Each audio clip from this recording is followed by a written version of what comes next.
The arrival process next year at school will look quite different than it has in past years. We'll still have staff out to greet and give students the warm welcome they deserve when coming into school, but in addition to that, we'll be having those staff do daily temperature checks to ensure that students who are entering the building aren't running a fever, and then weekly we're going to be having them ask a series of questions all about different exposure criteria and symptoms, just to ensure that everybody who's entering our building is healthy. And how are you feeling today? Any sore throat, cough, headache? Another thing that will be different going into next year is that we will have staggered start times for our different schools, just to ensure that we're not having all of our students arriving at once and we're able to administer those health screenings and take temperatures efficiently and quickly. Each school will enter in through its own dedicated entrance. We will have signs that say entrance 1, 2, and 3. Each one will be dedicated to the lower school, the middle school, and the high school respectively. We will continue to use lockers for students to store their backpacks and other personal belongings. In the past, students from a certain classroom would have had a bank of lockers right next to each other. This year, we're going to be spacing out those lockers so that as students are arriving, they're not having to access their locker directly next to a classmate. I don't really like to wear a mask, but since it's this COVID thing, I kind of have to wear a mask because if you don't, you can get sick.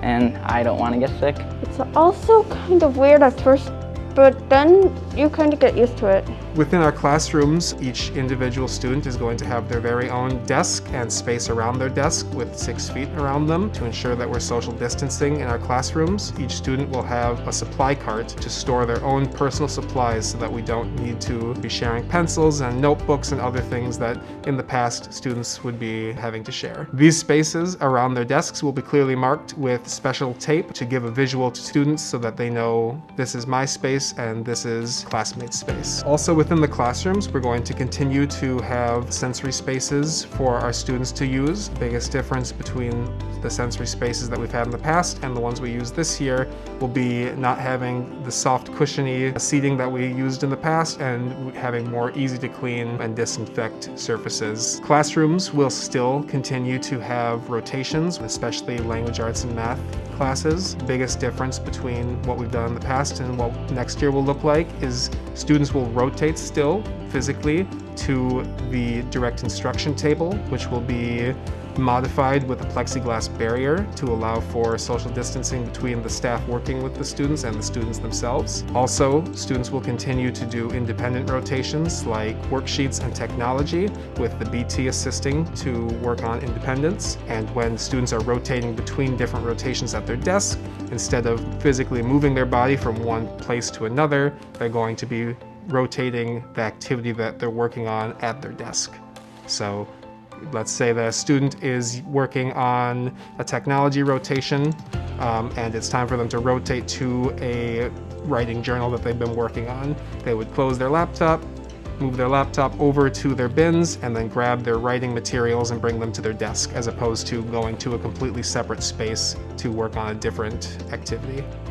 As far as lunches go next year, all lunches are going to be held within the classroom or during outdoor spaces. Each classroom is going to have its own personal fridge and its own personal microwave for students to use to heat and store their lunches, and those microwaves and fridges will be cleaned and disinfected between each use. Depending on the weather for lunch, some students and classes will be able to go outside and have their lunches outdoors, so we encourage that students bring either a towel or a blanket so that we can have picnic-style lunches outdoors. Next year, to mitigate the need of using water fountains, each classroom is going to be outfitted either with its own personal Brita filter or a water filtration system connected directly to their tap so that students can continue to have drinking water and fill their water bottles. When students are outside, they won't be able to access some of the playground equipment like they have in past years, although we still will allow students to use the swings because they're easy for us to clean and disinfect. If we are more than 6 feet apart, you can take your masks off because we are outside.